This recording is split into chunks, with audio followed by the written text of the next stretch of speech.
Hey folks, it's Segasonicfan here, and today I'm making a video unboxing of Dangun Feveron, or in international territories known as Fever, SOS. This was not a huge hit when it came out. I believe it was 1998 by Cave M2. Maybe it did okay, but it is a fantastic, fantastic game. It is a disco-themed shoot-'em-up, if you can imagine such a thing, and it's pretty exciting to have this in physical release form. I remember when the arcade PCB became available for an affordable price, I actually bought the full arcade PCB back in the day for like $250 from a site called, what was it called? Something Express. Anyway, it was this importing site from Hong Kong. Those days are long past. It's a very expensive arcade board now, but I played the crap out of this game, and I loved every second of it. And I sold that arcade board years ago, but I miss it dearly, and I'm so glad that it's now been released in physical form for the first time in 20 plus years. Really, really cool. So of course I had to get the special edition version because the soundtrack, especially in this game, freaking rules. And this also comes with a special little holographic type card. Hey, that's pretty cool. This was ordered a while back. A friend of mine actually bought this for my birthday, which is very, very sweet of him. And I'm just now getting around to opening it. The box is really cool. You can tell they put some love into it, and it's got the same kind of humor and style that the game has. Great Grazie, the flagship Earth destroyer from planet Melt, embarked on a mission to conquer the third planet from the sun. I think that's us. Little did they know, the halfway point between Melt and Earth held the greatest tragedy in the history of the entire universe. Planet Fever! This game is so ridiculous. You collect little Fever disco men, and the way this game works, the scoring system is super fun, because the disco men, when you kill an enemy, they go up to the top of the screen, and then they come back down. And if you wait as long as possible to collect them, that's when you get the most points. Or is it the other way around? You have to collect them as quickly as possible so they don't go back down. I haven't played this in a while, but it's a really addictive scoring mechanism. I think you have to collect them as quickly as possible. Yeah, I think that's the deal, because then you're zipping all around the screen. So this is a game that really rewards fast playing and risk versus reward. And those are two of my favorite things in a shoot 'em up type game. So I'm going to take out the plastic wrapping here. Look at that. That's so cool. Holographic, shiny, shiny to match the disco theme. And I love when they put like extra art on the sides and stuff. That Cave logo is so cool to see. So cool to see. You normally have to pay hundreds and hundreds of dollars for that Cave logo. But things are becoming a little more affordable now. Here's the other side in blue. I love that. Pink and blue, which is vaporwave colors.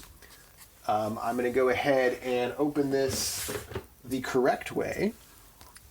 And the way to do these kind of boxes, there's no seal. Okay, so then I just go here to the sides and then pull it up. And that way you don't mess up your these little latch things. I don't know, I'm sure there's a name for how the cardboard is folded and all that. And you don't get a big divot in the middle too. So that's my little trick for you all. I mean, it's not mine. I'm sure other people will be doing it. Love this. Love this. Power-ups on the inside flaps. Very cool. Very cool. Let's see if it keeps up with the nice surprises here. And let's see. Get this one coming out. We've got a little something something. And what else have we got? Trying to get it. Stuff do be shaking in this box a little bit, which I wish it didn't. I like it when boxes, I think a box well designed and packed shouldn't have any movement inside. But yeah, no. Nothing's perfect. Okay. How do I... Oh, okay, this is what I need to pull out. So there's a box within a box. Hey, look at that! Dangun Feveron for the PS4. Very, very nice. Look at that! Look at that disco hair. A lot of these characters aren't really shown up when you play the arcade game, you don't really know. I didn't even know there were characters to this. That might have been added after the fact. Normally it's just the ships. Hey, this is nice. This is like an aluminum case. Nice, cool metal. Friggin' sweet logo right there.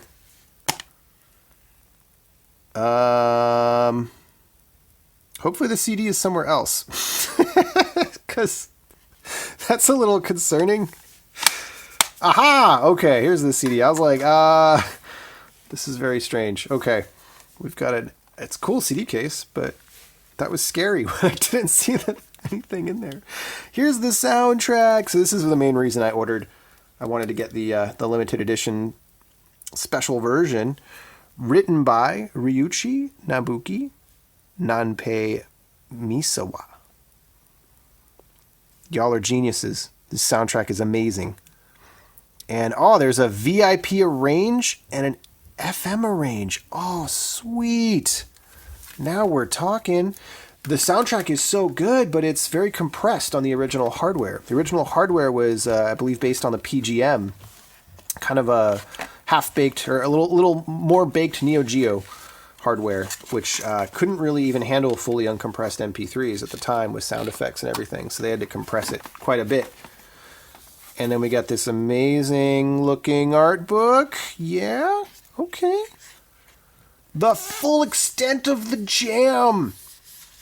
Oh my god, that's hilarious. So, by the way, for those that don't know, the original warning when you booted up the arcade game had a bunch of text that said, this game is for release and play only in Japan, and if you play it outside of Japan, you will be prosecuted to the full extent of the jam.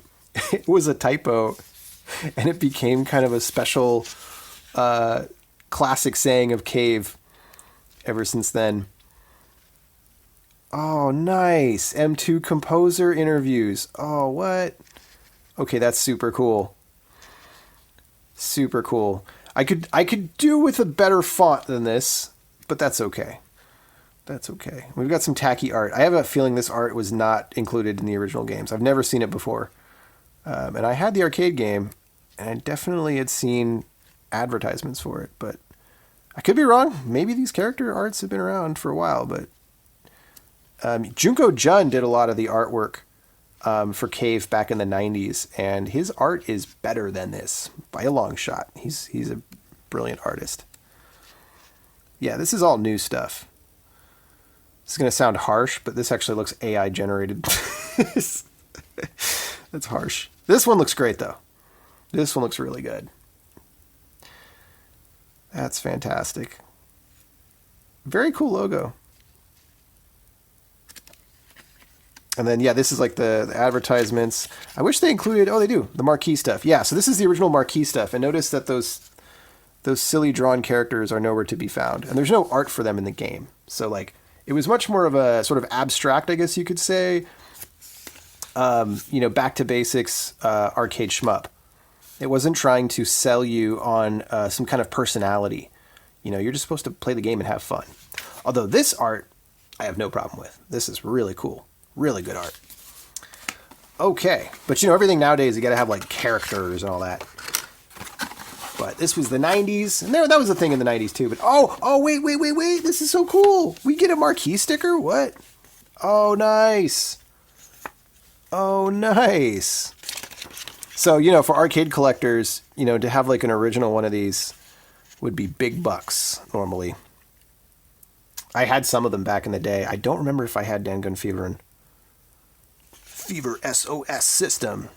Oh, they call them cyborgs, not people. Okay. And then, of course, you got the different attack types. Type ABC. Some of this looks a little bit jank on the print quality. It's a little blurry. I don't know if they just did kind of a... It's not the worst, but it's not the best either. It's a little bit in between. Obviously, you got this fold in the middle. But this looks a little bit washed out. A little more than I would expect from a reproduction that's officially released. It's got a little bit of like, kind of like light bleed around the edges. And these are a little bit diluted in the color. But, it's Not a huge deal. And then we've got a little flyer. I wish this wasn't curved. It's a little disappointing. Might have been from the box moving around inside. Hey, Esprade! From the makers of these awesome games is probably what that says. But I'm trying to read some of the katakana. Dangun, Feveron. And then we've got a poster. Okay. But it's of the art that I'm not that crazy about. And it's got a big, nasty fold.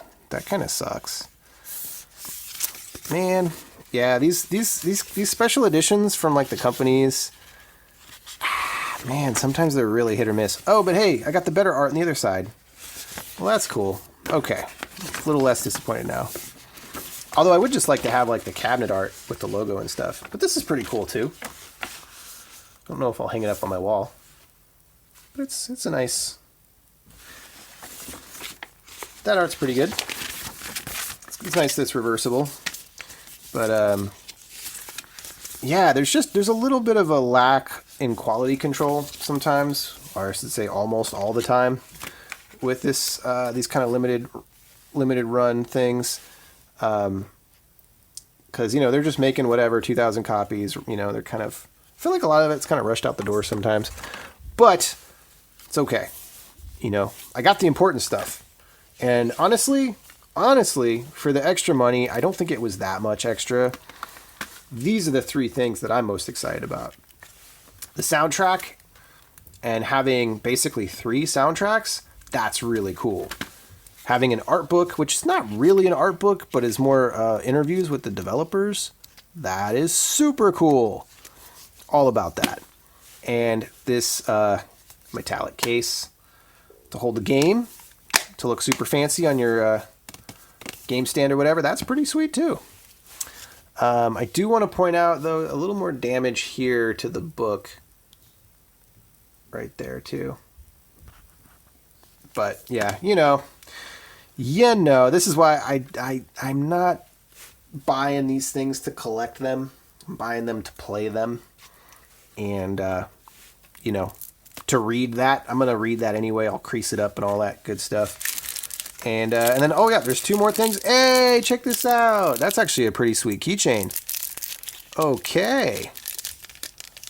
Nice, and the bomb. I like this one, though. That is super cool. Dangun, Feveron. I'm going to rock this on my backpack, and we'll see if anyone notices or has any idea what this is about. Probably not. But I will know, and that's what matters. That is a pretty sweet one. Check that out. I like that. Cool. Yeah, so that's not too bad. That's not too bad for extras. Not bad at all. I'm going to rock this in my car, because my car has a CD player. Actually, I do have a CD player here, too. So, yeah. Never mind. I have no shortage of CD players. What am I talking about? I have retro everything. All right. Well, I'm going to fire this up. Play some Dangun Feveron today. Hope this video was interesting. And hopefully you get to play some Dangun Feveron and Cave Shmups. The company Cave, if you're watching this video, you probably know they made a lot of the very best shoot-'em-up games ever. And they splintered off of Toplan in 1992-93.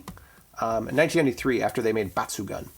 So they have a very rich pedigree of programming genius, and this is probably the weirdest game they ever made, aside from the one with the pork. That one was super weird, with the pigs. This is probably the second weirdest, and I love it for that. So, catch you all later. This is Segasonicfan, signing out.